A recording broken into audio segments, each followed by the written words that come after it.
我15岁入清玄宗，30岁筑基，80岁解丹，160岁成婴。315岁那年，我斩了那北海骄君，被修真界尊为常理剑尊。在世人眼里，我该早断凡尘，心如寒铁。可昨夜闭关时，我忽然梦见了我娘。你们见过我家常离吗？他去仙山了，说学成就回来。爹娘，我学会仙法就回来看你们。凡神寿数不过100年，你的爹娘多半已经不在了。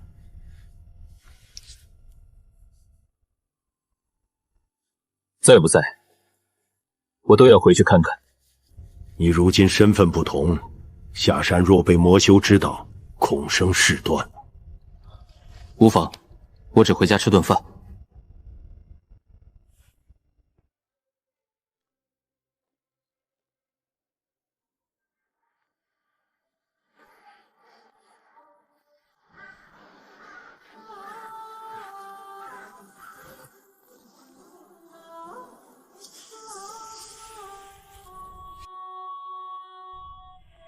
陈老二家的丫头不嫁也得嫁。不要！欠了我们钱就拿人抵。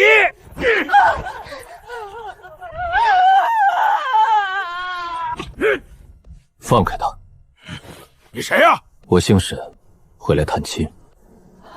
沈家哪来的亲戚？怕不是这丫头的野男人吧？瞧这倒人模人样，就是脑子不好。你快走，赵家在镇上有人，你惹不起。你叫什么？沈小河。300年后，竟还能听到同姓。你长得像祖宗画像上的人。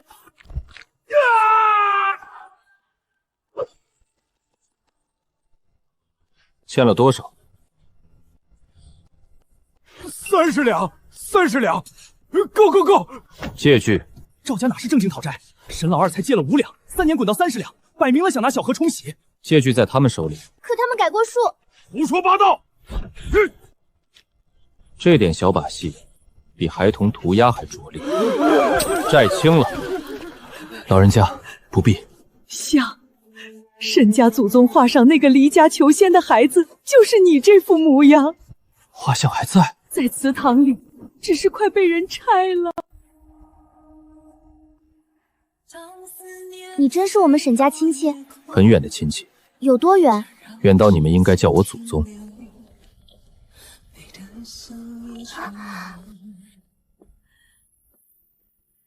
听我祖嬷婆说，是最早那位老太太写的。她等了一辈子，说家里出了个仙人，总会回来的，还让后人每年给沈长黎留一碗饭。你别难过，成仙的人忙，顾不上回家也正常。不正常？哪有什么顾不上？只是我那时年少，以为大道在前，凡尘很近。等着等着，一碗热饭等成了冷灰。家里没什么好东西，恩人将就吃。出门前吃了家里的面，就记得回家的路。你刚才怎么把刀弹碎的？能教我吗？小河，爹死了，哥也被征兵带走了，村里人都说我家没有男人，就该受欺负。你哥叫什么？沈青山，3年前被县里征去修河堤，后来就没消息了。有人说他死了，也有人说他逃了。他没死。真的？真的。明日我带他回来。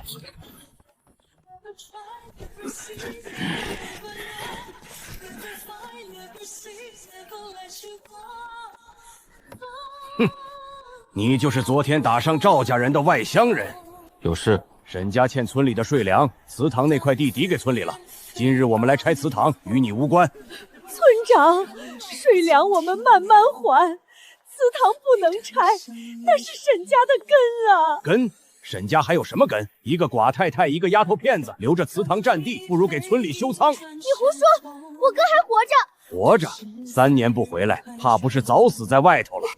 谁敢动祠堂一块砖，断一只手！好大的口气！你一个外乡人也敢管沈家村的事儿？我姓沈。你说姓沈就姓沈，图谱呢？录制呢？官府文书呢？凡人要证明自己是谁，竟要一张纸。可我离家那年，沈家村还没有钱家说话的份儿。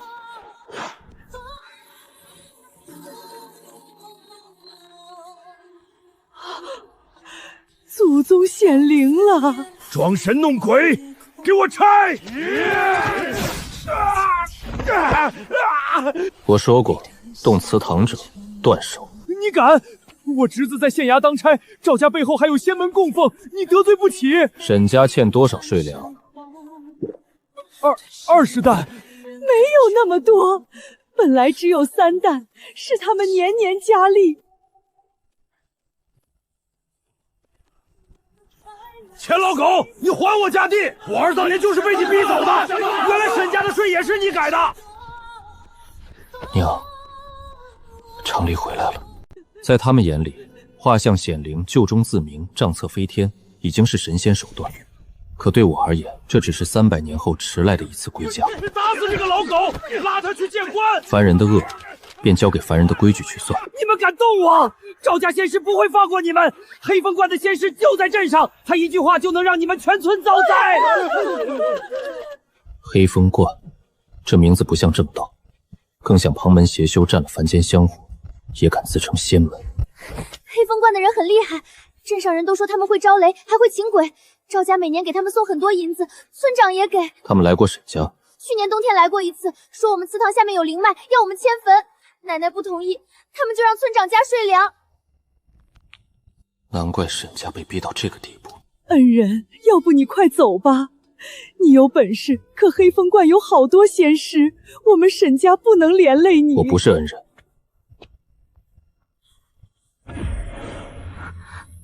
祖宗，你真是沈长黎？嗯。可祖宗不是300年前的人吗？嗯。那你今年多大？315。看着也不老啊。这丫头胆子倒是比她祖辈大。列宗保佑，我这就去杀了这只鸡，给祖宗上供。鸡留着下蛋。那怎么行？祖宗第一次回家，怎么能没有荤腥？不用杀鸡，给我再煮一碗面吧。第一次回家，这4个字在我心上烫得厉害。好，祖宗，你真会飞吗？老祖宗，那你能不能把我哥带回来？血脉牵引比昨日更清晰了。沈青山确实还活着，但气息虚弱，像被困在什么阴冷之地。今晚就去。我也去。你留在家里。可那是我哥。想起我年少时也这样看过我娘，说仙山再远我也不怕。那就学会第一件事。什么？别拖后腿。我学。跟紧我。闭眼。这就到了。嗯。老祖宗，你刚才怎么不早说？你包袱绑得挺认真。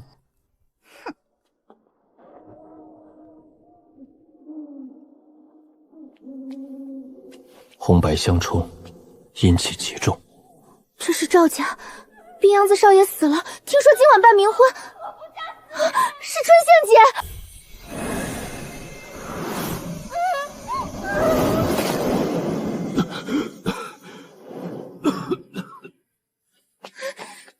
哥，先救活人。吉时到，新娘入关，与赵少爷合葬。老祖宗。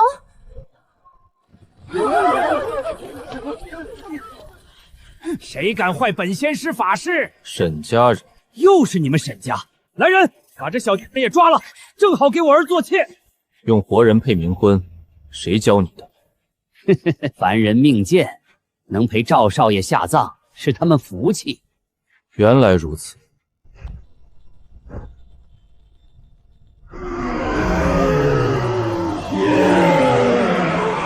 散。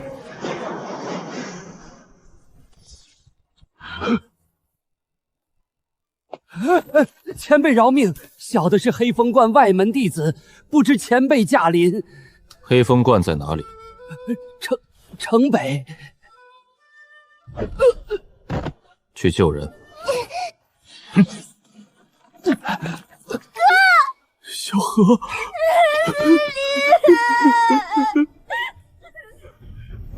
明日交官，至于你，带路。老祖宗，黑风观里真有仙人？有修士。和你一样？不一样。有人闯关！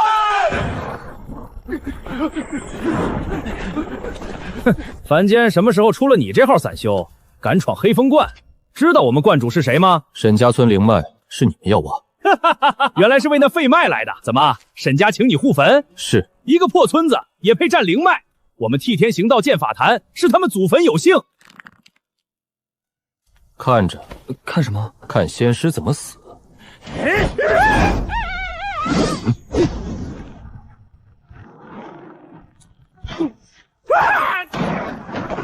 拜见观主！何人敢在我黑风观放肆？道友，我们井水不犯河水，沈家村那口灵脉贫瘠的很，你若想要，本座可分你30%。你杀了多少人？修行之事，何必问凡人死活？凡人死活？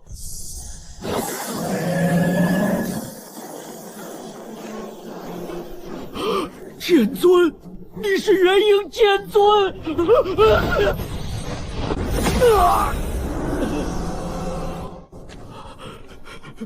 前辈饶命！我愿献出所有灵石法器。晚了。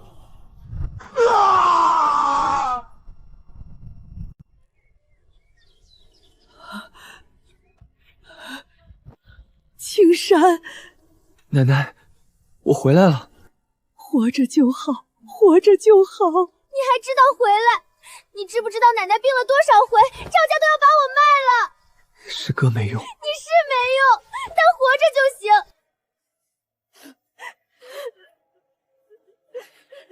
如果300年前我回来过一次，我娘是不是也会这样骂我，再抱我？多谢沈家老祖救命，多谢仙人。往后沈家村不许再逼债卖女，不许侵孤寡田地，不许借仙神名义欺人。下官不知仙长驾临，有失远迎。赵家贩卖女子私设冥婚，勾结邪修，你管不管？管，一定严查。征夫修河堤活人萧明，你问不问？问，下官亲自问。杀一人容易，换一个更贪的也容易。我要的是沈家村安顿。往后此县若有冤魂3日不散，剑气便落。沈家村往后的账你来管，识字吗？11点。那就学，你也学。学仙法？先学算账，连账都算不明白，别人改了借据，你还得等祖宗回来救。学就学。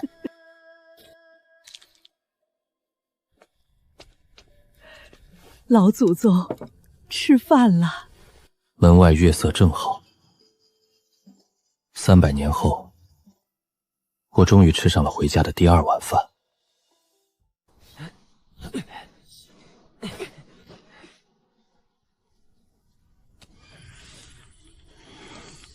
老祖宗，这是你爹娘吗？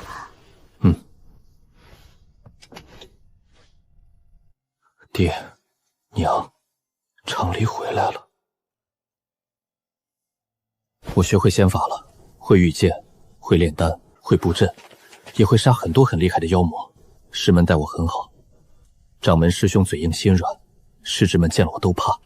可我回来晚了，娘，你给我做面的承诺我吃到了，后人做的，味道很像。此阵不夺天地灵气，只保沈家祖坟100年不受邪祟侵扰。老祖宗，你还会走吗？会走，但走之前，我会把该处理的事处理干净。那以后呢？以后每年清明，我回来上坟。只清明啊！别贪心。若有事，烧这张符，一符传信，一符护身，一符救命，非生死大事，不可乱用。你们沈家害得赵家被抄，还敢占着村东领土？哼！我爹说了，沈家村以后归县府直管，祠堂和祖坟都要登记造册。是县令的儿子。炼气6层，不是黑风观，是金雀门的人。哟，这不是差点嫁给赵家死人的沈家丫头吗？听说你们家来了个厉害亲戚，就是她。道友，沈家村灵脉已由县府上报金雀门，往后归我们监管。你若是散修修，最好不要插手。金雀门知道黑风关炼魂吗？黑风关之事自有宗门处理，私自灭关，杀戮过重，怕是要跟我回金雀门解释。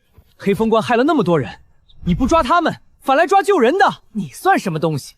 这里有你说话的份儿！大胆！虚浮杂乱，香草气过重，根基不稳。金雀门若都这水准，难怪黑风观能在他们眼皮底下害人。去死吧！前辈，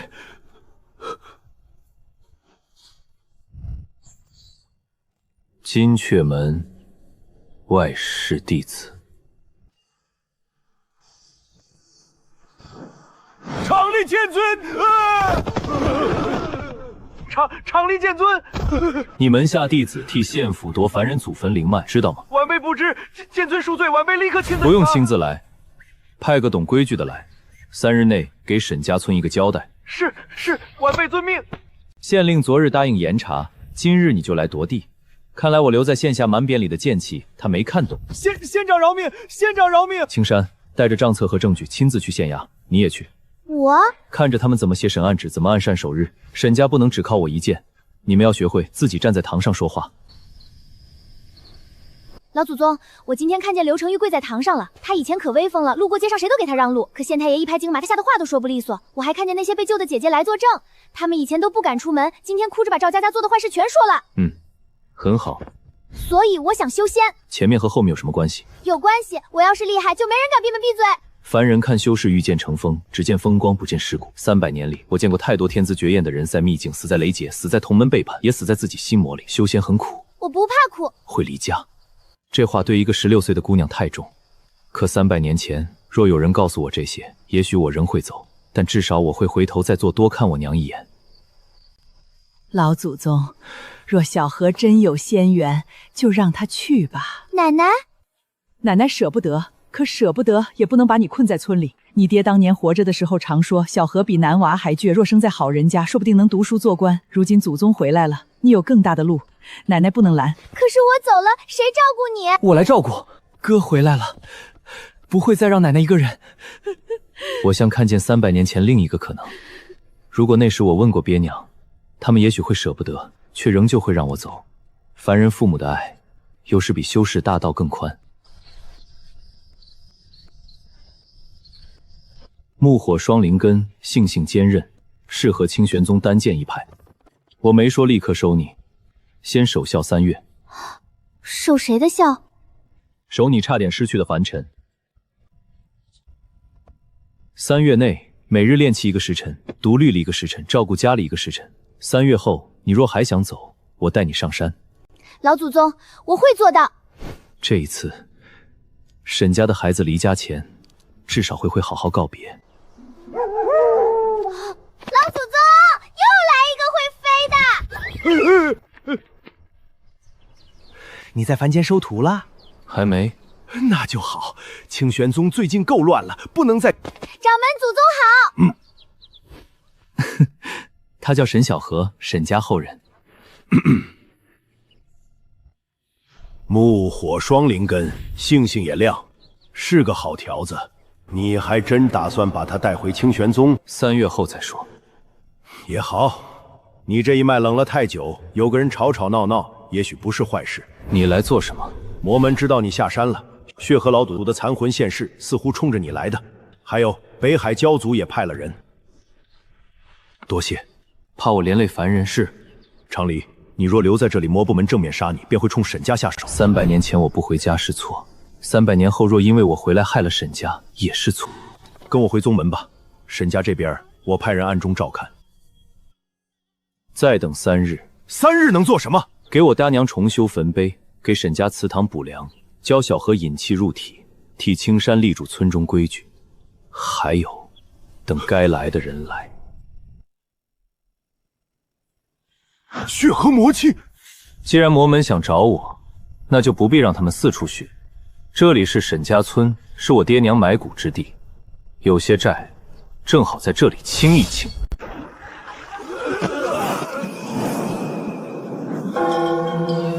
血河魔修来得比我想象中快。血河宗还是这点出息，先冲凡人下手。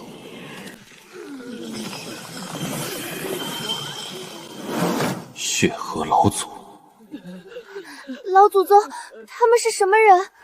坏人。长离剑尊，原来你也有凡亲，护得住这一家，你护得住全村吗？你杀我血河宗300弟子，今日我便拿这村300凡人祭旗。你们冲我来，欺负老人孩子算什么本事？凡人也配和本座说话？剑尊好大的火气！我今日心情确实不好。这里是我家，你进我家门，动我家人，还问我为何有火气？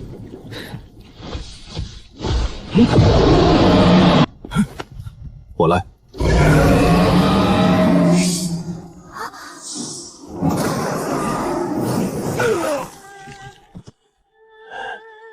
你竟比30年前更强了。你倒是更弱了。司堂，他的目标不是杀我，是毁我爹娘牌位，逼我现身失手。凡人香火，300年里，沈家后人每年给我留饭，也给爹娘上香。凡人的香火微弱，却一代代不断，竟在此刻护住了祠堂。你看，凡人也能护家。血河老祖没有死，或者说，千年魔头没那么容易死。他想夺舍。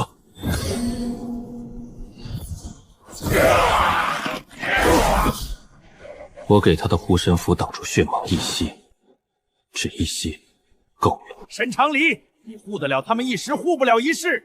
你是修士，早晚要走。等你走后，他们还是会老，会死，会被人欺辱。你看，你也知道，凡尘是你的弱点，只要他们还活着，你就永远成不了真正无情的大道。谁说大道要无情？我15岁离家，300年没回来，这是我的错。可我不会为了证明自己无情，再错一次。牵挂越多，破绽越多。那又如何？我有家，有坟要上，有后人要护，有一碗妙计的吃。你若觉得这是破绽，便来攻。从前我的剑是寒的，像山巅不化雪，如今我的剑里有人间烟火。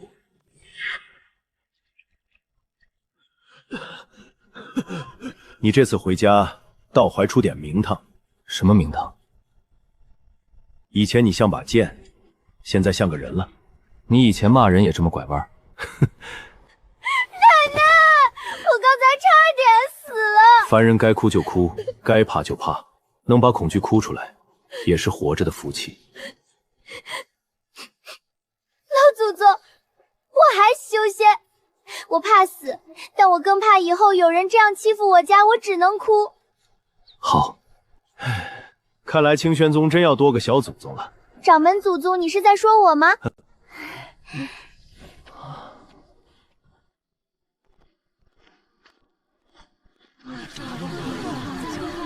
金雀门大长老，辽外日松国弟子勾连县府夺取凡人灵地，今日特来赔罪。剑尊，我等将立下契书，承诺沈家村灵脉归村中公有，任何仙门不得强取。你代表沈家村接契书。老祖宗，我不行。你行？我真不行。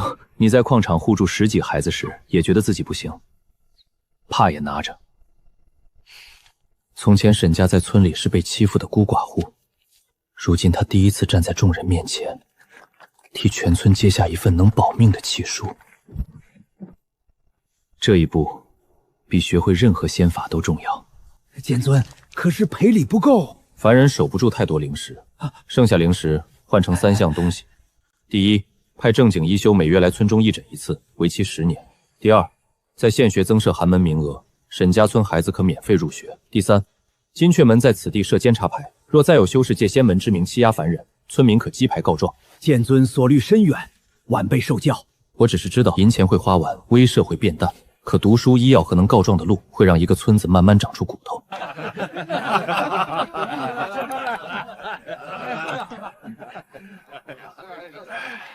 这酒真烈，确实烈，比清玄宗的灵酒粗糙太多，却带着热闹的人味。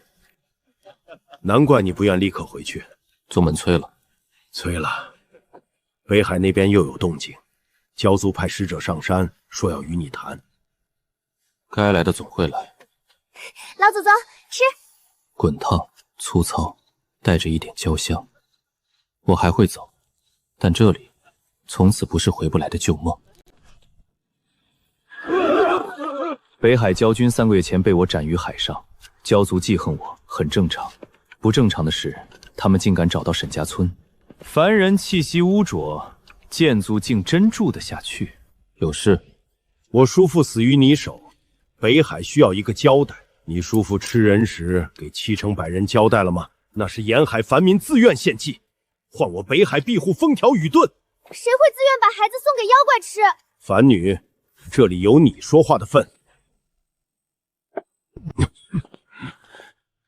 这是我家后人。剑宗，我今日不是来与你动手，北海愿与你和解，但有条件。说。第一，归还焦军妖丹，以镇入北海烽业。第二，清玄宗赔偿北海灵脉3条。你继续。第三，你需向北海公开致歉，并承认斩焦过重。吃人的妖怪还要救人的人道歉？凡人闭嘴。还有吗？还有最后一条。听闻剑尊凡亲尚在，北海愿接沈家一脉去海上做客100年，以示两族互信。你来之前，你们族长知道这些条件吗？自然。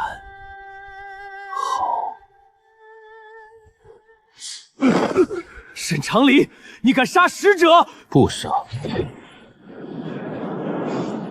剑尊，这是误会。你要扣我沈家一脉做人质？绝无此事。敖烈擅作主张，北海院交由剑尊处置。族长，北海焦军吃人罪证仍在天盟，若北海不服，我3日后亲至北海再斩一次。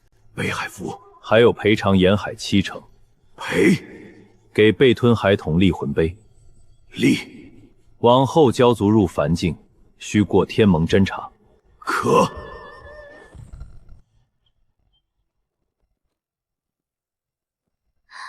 老祖宗，你刚才好威风。所以你更要记住。记住什么？真正有本事的人，不该把威风用在弱身上。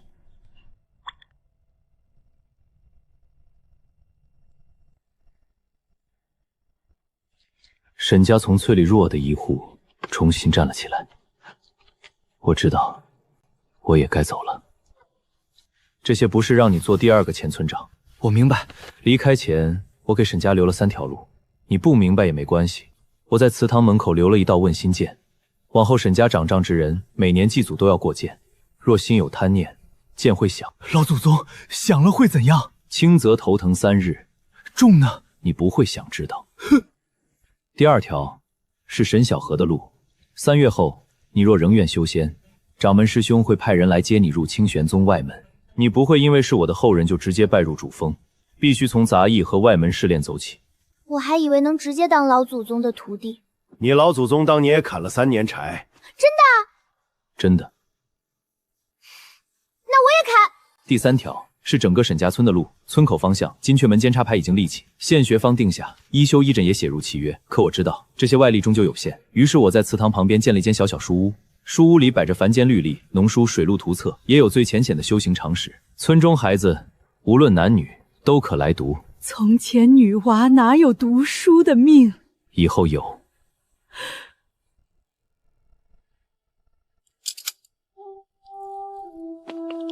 老祖宗在山上想家了，就煮一点儿。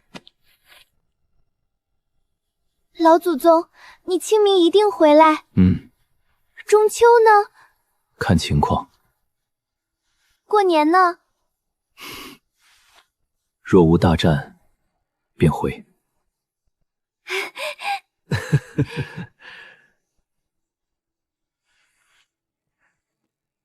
别总跪。这次不是跪先人，是送家里长辈。好。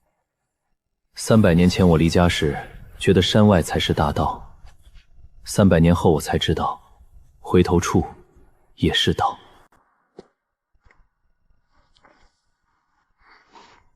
剑尊，您这是从哪里回来？回家探亲。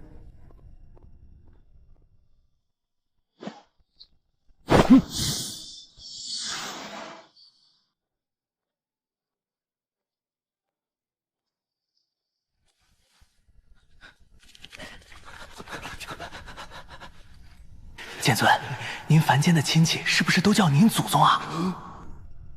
嗯。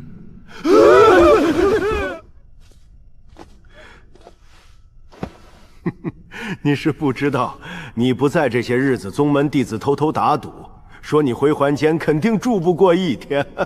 结果你不但住了半月，还差点把凡间县府和金雀门都重整了一遍。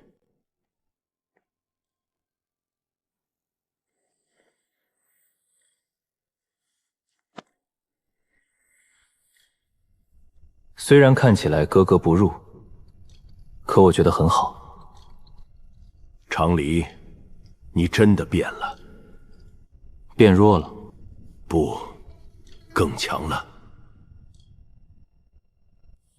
回家之前，我的道心像一座孤峰，高是高，却只有寒风。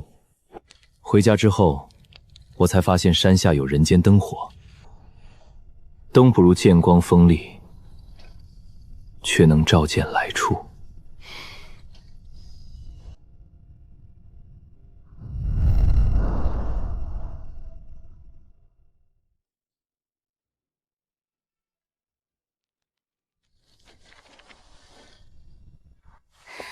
老祖宗，我没后悔。你这是都带了些什么？衣服、干粮，还有奶奶和哥哥给您做的鞋和账册，以及村里孩子写给您的信。你这是来修仙还是搬家？第一次出远门，总要多带点嘛。300年前，我离家时也背着一个破包袱。如今沈家的孩子也要上山，不同的是，他知道家在何处，也知道会有人回去。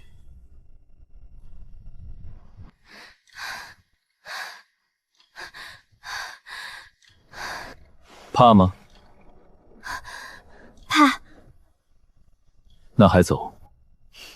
老祖宗，您不是说过吗？怕也要往前走，但走之前要记得和家里好好告别。仿佛看见300年前的自己，终于补上了缺失的一刻。我的探亲结束了，可沈家的故事才刚刚开始。姓名：沈小河。籍贯：沈家村。引荐人：我家老祖宗。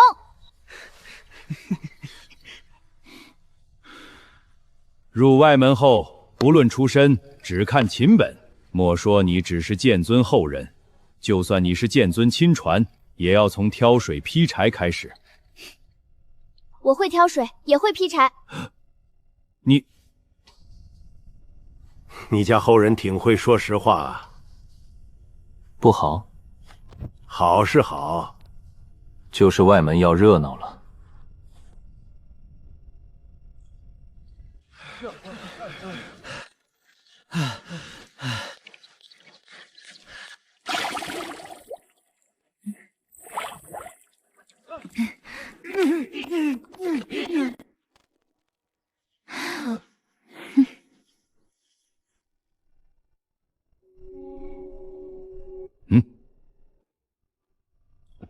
你以前学过？学过一点。谁教的？又是你家老祖宗？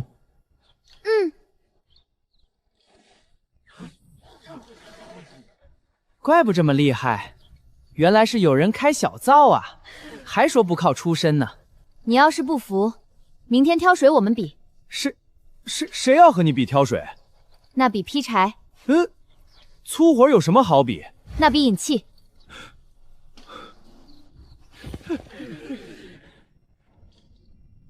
入门第一关，孤独也算试炼。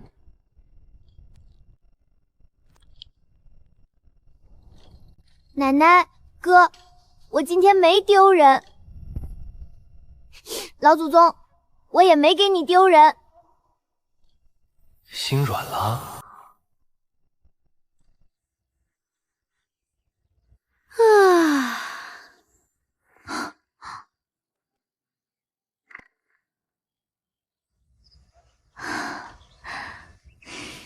老祖宗，我知道是你。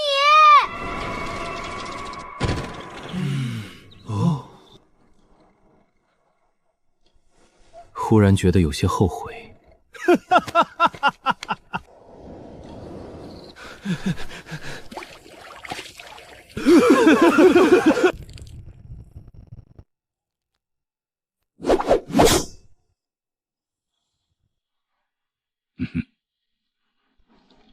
凝露草终于找到了。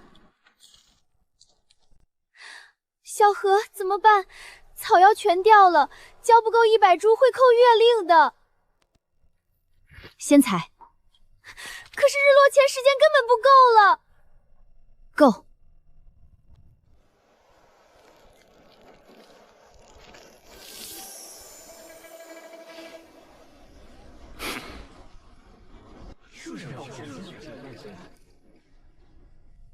手怎么弄的？有人割我的篓。你说有人割就有人割，证据呢？我没说是你，你急什么？乡下丫头，你别血口喷人！割篓子人剑上缠了金丝，只有你用金丝剑。一根破线能证明什么？谁知道是不是你在哪儿捡的？老祖宗说，人在外面不能只会吃苦，还得会留证据。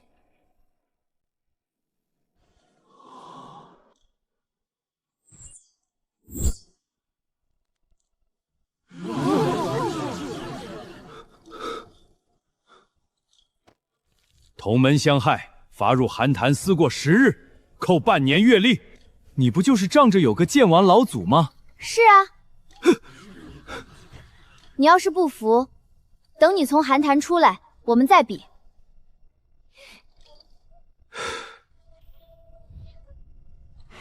你这后人不吃亏。凡间的孩子长大，总是比山上的孩子更早。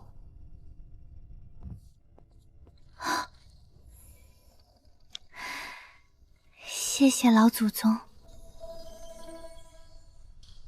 你这后人有分寸，知道先自己处理。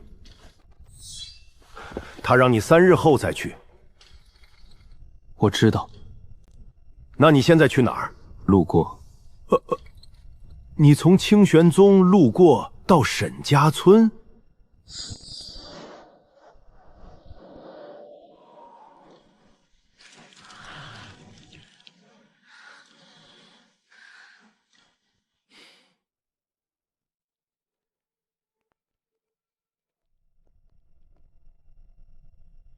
沈青山，不是我们不讲理，上游水渠是我们李家出钱修的，想怎么放水，自然由我们说了算。那条水脉本就是3村共用，你们私自改渠，这叫讲理？讲理也得看谁有本事。小仙师说了，这水渠改的正合天时，你们这些凡人不懂水脉，就不要乱说。那就去县衙。县衙敢接吗？阙门门监察牌上清楚些，修士不得借法术侵占凡田。小云山若要插手，就让他们派长老来与金阙门对峙。你敢拿金阙门压我？我不是压你，我是按规矩说话。还出手吗？给我把契书抢过来！找死！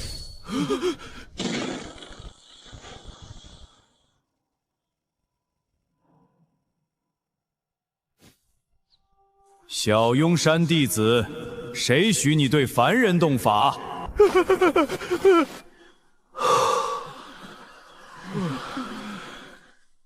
看来沈家已经学会自己撑伞了。中秋那日，我回了沈家村，像当初下山时那样，一身青衫，沿着村道慢慢走回去。学堂里传出了孩童的读书声，只是没想到教书的人会是沈青山。哎，老祖宗回来了！祖宗，老祖宗，回来了就好，饭正热着呢。桌上摆着月饼、鱼、蒸鸡蛋。我以前总觉得自己没本事，可后来想想，你也不能永远庇护我们。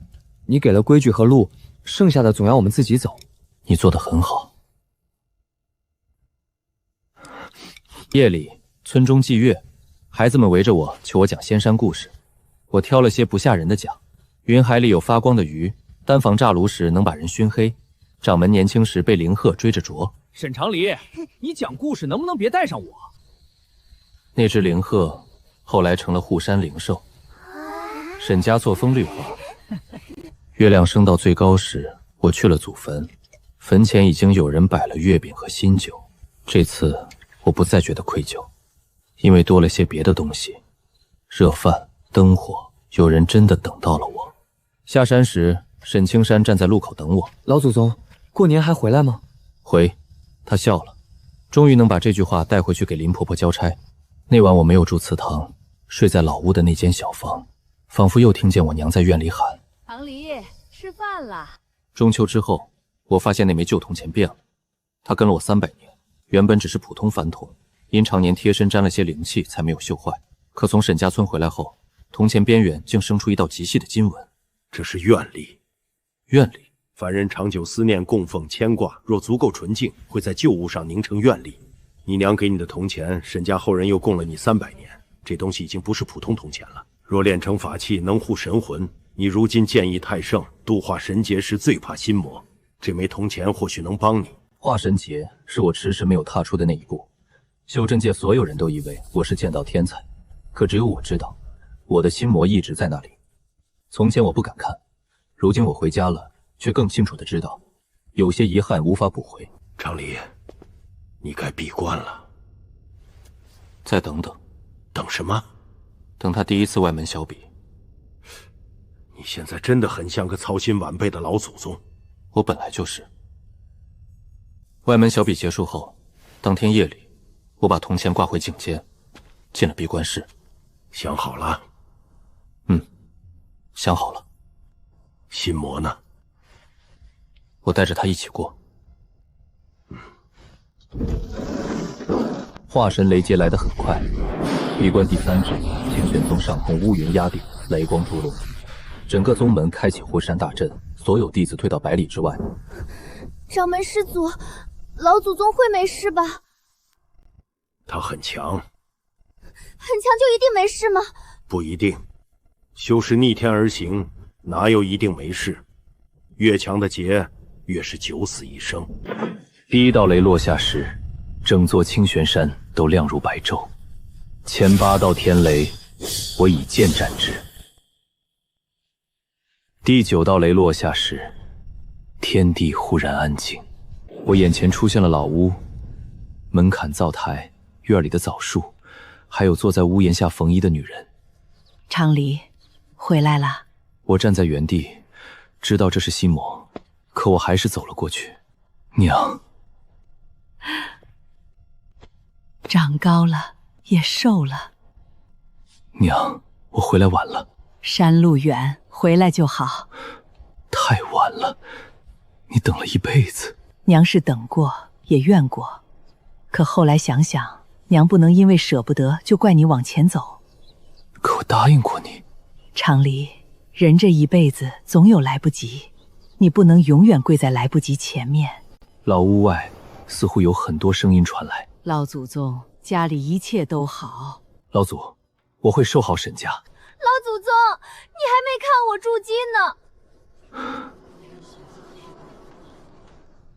你看，有人还在等你。我终于明白，心魔不是要我忘记愧疚，是要我别愧疚困死。娘，我以后会常回家。去吧。第9道天雷落下，我拔剑迎着雷光，雷光灌入体内，剑意愿力凡神香火在丹田汇成一线。沈长离，你可真会吓人。修士化神，按理该稳固境界。整个清玄宗都以为我会闭关3年，最少也要3个月。可我只闭目出关了3个时辰，就站了起来。你要去哪儿？回家。你刚化神？境界不稳？稳。你至少装一刚渡劫后虚弱的样子。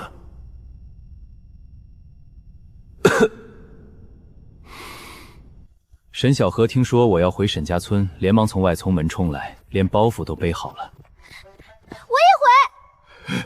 你月课还没交呢。课业重要。可是你化神这么大的事儿，我奶奶和我哥肯定想知道。我可以替你说。那不一样。那行吧。回来双倍交月课。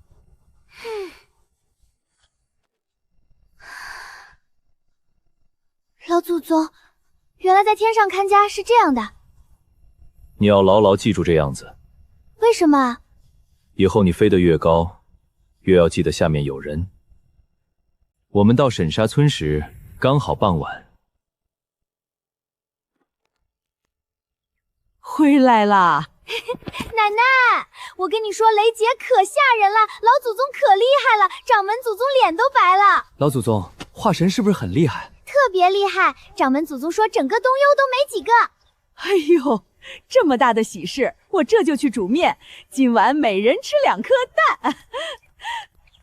老祖宗，修成化神后，是不是就离凡人更远了？不，那是什么？是能多回来。那天晚上，沈家老屋又坐满了人，村里孩子听说沈小河回来了，全跑来看他。我跟你们讲啊，我们清玄宗的试炼可严了。我那天用这把木剑，唰的一下就打赢了那个秦昭。饭后，我去了祖坟。这一次，我没有跪很久。爹，娘，我过了。山风温柔，像有人轻轻笑了一声。不好了，李沈家的小孙子掉进后山猎户了。那孩子才7岁。跟着几个大孩子去摘野果，脚下一滑滚了下去。我们找绳子下去救，可一阵怪风吹得人站都站不稳。怪风？老是。祖宗，去看看。奶奶，我疼。孙儿，我的孙儿啊！不行，下不去，绳子也稳不住。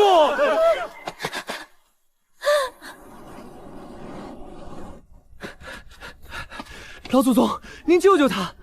老祖宗，风不对，不是山风，不是，谷底有东西，那就更不能让小河下去。老祖宗，求求您，孩子撑不住啊！你现在练气2层，御剑不可能，轻身术也刚学会，下去有危险，不下去，孩子可能撑不到大人绑好绳索。那我该怎么办？你自己判断。哥。小河，我能下去。你会受伤。我以前受伤，是因为没人能救我。现在我能救别人，总不能站着看。你慢点儿。小河，别松！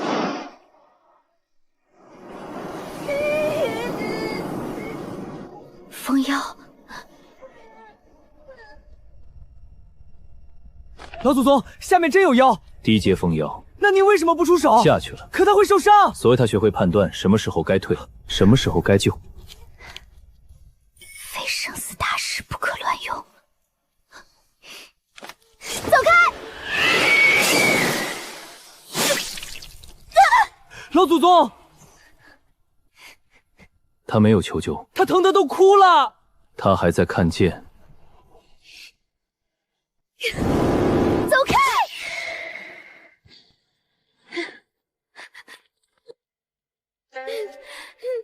别怕，姐姐带你回家。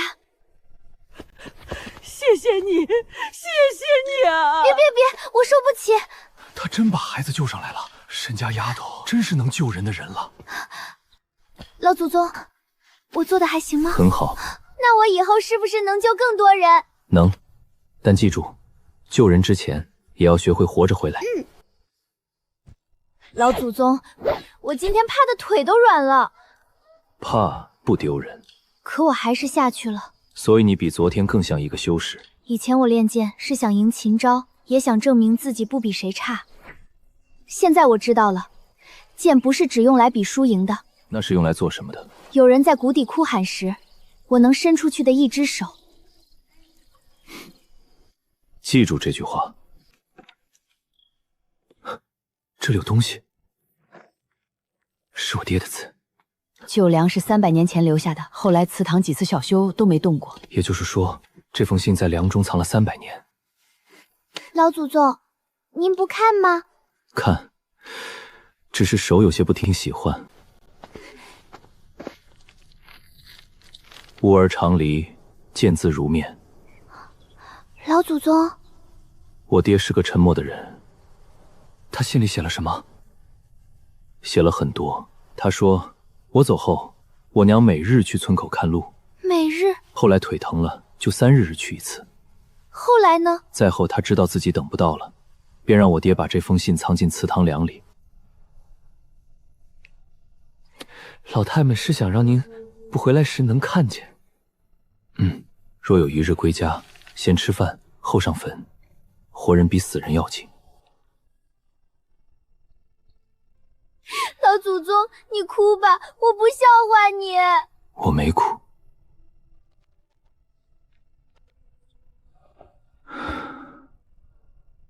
爹，娘，信我看见了，你们等了我300年，最后却让我先顾活人。我以前总觉得我欠死人太多，原来你们不是要我困在坟前，你们是要我回家看看，然后继续好好活。老祖宗，奶奶说锅里还有汤。走吧。回去喝汤。老祖宗，您以后还会难过吗？会。那怎么办？吃饭，喝汤，记住该记住的人。活人比死人要紧。回宗门好好练，别钻进家里。我才没有总惦记。那你一直看灶房做什么？我看烟囱，不行吗？想家了就煮一碗。奶奶，那我什么时候还能回来？过年。真的？除夕回来过年。老祖宗，您说话算话。算。那说好了。说好了。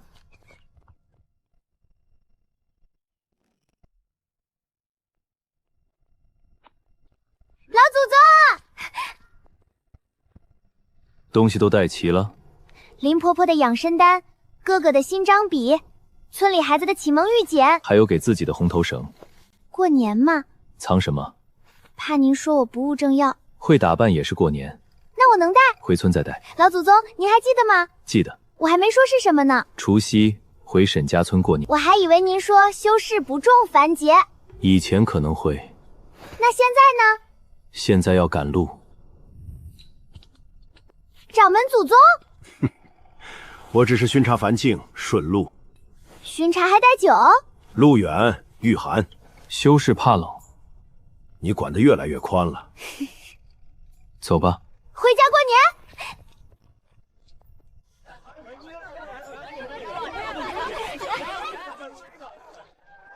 哥，给你带了新的账笔。人回来就好，带这些做什么？我现在可是清玄宗弟子，不能空手回家。那给奶奶带什么了？养生丹。给孩子们呢？启蒙秘简。给自己呢？今年是沈家最好的年，老祖宗也回来了。答应过的。答应了就好。这位也是仙人。这是掌门祖宗。掌门祖宗，不必如此叫。晚了。村里人认下了，就改不了了。你倒很懂。我从小在村里长大。老祖宗，过年好！这一年村里风调雨顺，多亏老祖宗庇佑。不是我庇佑，是你们自己把日子过好了。那也得敬。酒放下，人坐下。啊？过年不是排队拜我。说了不用送，还送这么多？收着吧。您不是不收礼吗？这是年。年就能收？年里送的不只是礼。那是什么？惦记。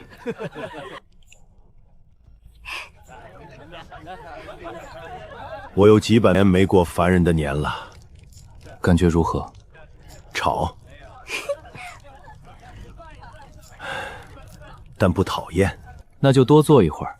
我只是顺路，顺路吃3碗面。掌门祖宗还要第4碗吗？不要，锅里还有。那就半碗。沈家先祖在上，今岁风调雨顺，村中添丁3人，入学孩童37人，田丘无争，水渠无损。小河入仙门，常离老祖归家。你以后真每年都回来。若有大战呢？打完回来。这话倒像你，不像吗？像。你认定的事，谁也拦不住。以前认定剑，后来认定道，现在呢？认得回家的路。给我的？过年都要压岁，老祖宗年纪大也得有。我没笑。我还没问。我先答。这枚是我们给你的，以后年年给，攒多了，老祖宗不会忘记回家的路。不会忘。老祖宗，新年快乐！新年快乐。300年了。终于又过了一个家里的年。是。10年后，沈小河筑基。他筑基那天，外门中响了9声。总算没给你家老祖宗丢人。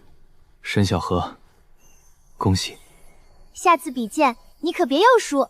筑基之后，他做的第一件事是来找我请假。老祖宗，我想回家探亲。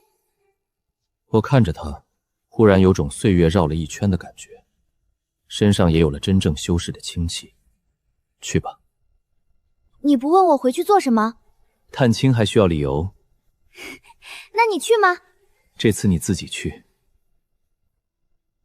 他有些失落，却很快明白，有些路要他自己走。他御剑还不算稳，飞得摇摇晃晃。宋管事看得心惊肉跳，掌门师兄更是派了灵鹤跟着。我没有拦，修士第一次自回家，总要有人远远看着。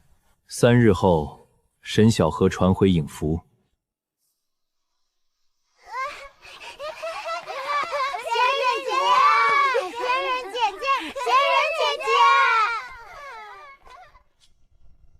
小河回来了。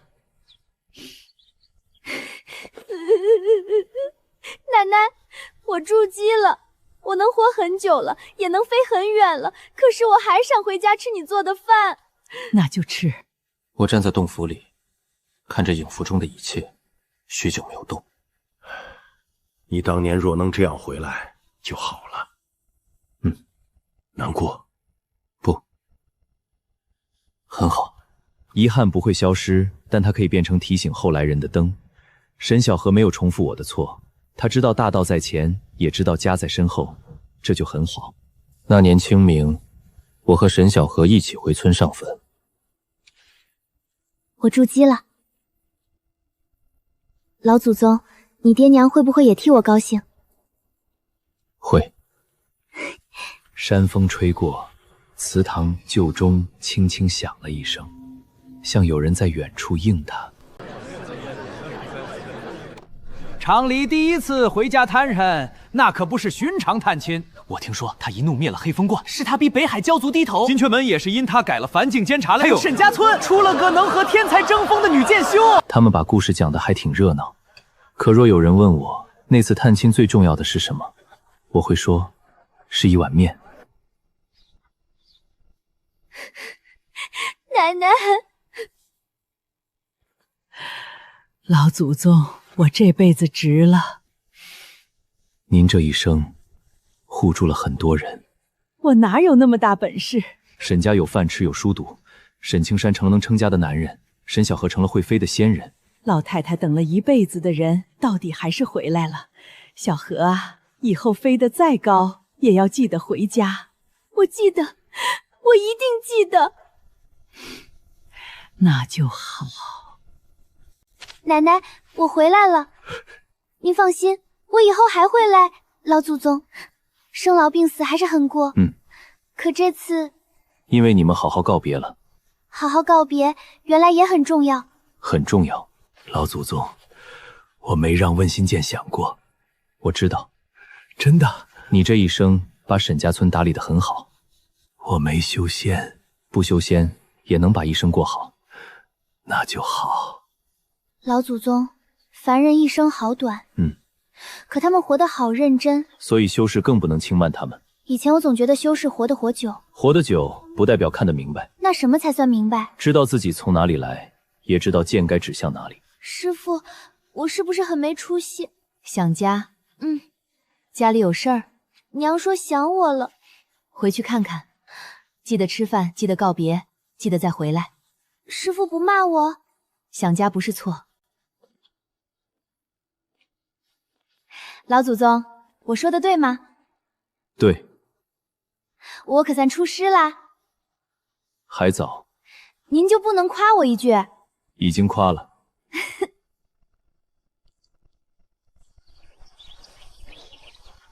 老祖宗，这是今年有没有新铜钱？这仙山上有没有神仙鱼？没有。真没有？有会发光的鱼。哇！